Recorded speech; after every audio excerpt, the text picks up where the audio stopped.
বানাবো মুগ ডাল টমেটো দিয়ে। দেখো এখানে 3টে টমেটো আমি মুগ ডালের সঙ্গে সিদ্ধ করে, আর মুগ ডালটা কিন্তু ভাজিনি বেশি, একদম একটুখানি কড়াইতে দিয়ে আমি বসিয়ে জল দিয়ে দিয়েছি।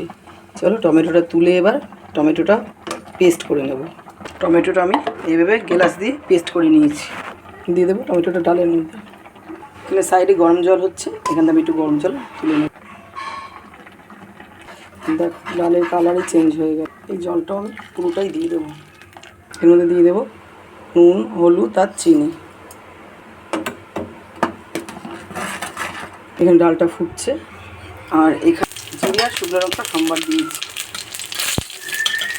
এবার দিয়ে দেবো। দারুণ লাগে কিন্তু এই ডালটা, খুব ভালো লাগে খেতে। এর সঙ্গে যদি বড় বড় মোটা মোটা বেগুন ভাজা হয় অসাধারণ লাগে। ডালটা হয়ে গেছে, গ্যাসটা আমি অফ করে দেবো বা নামিয়ে নেব। হয়ে গেছে আমার ডালটা। আর ভিডিওটা ভালো লাগলে লাইক করবে, কমেন্ট করবে আর শেয়ার করবে। চলো টাটা।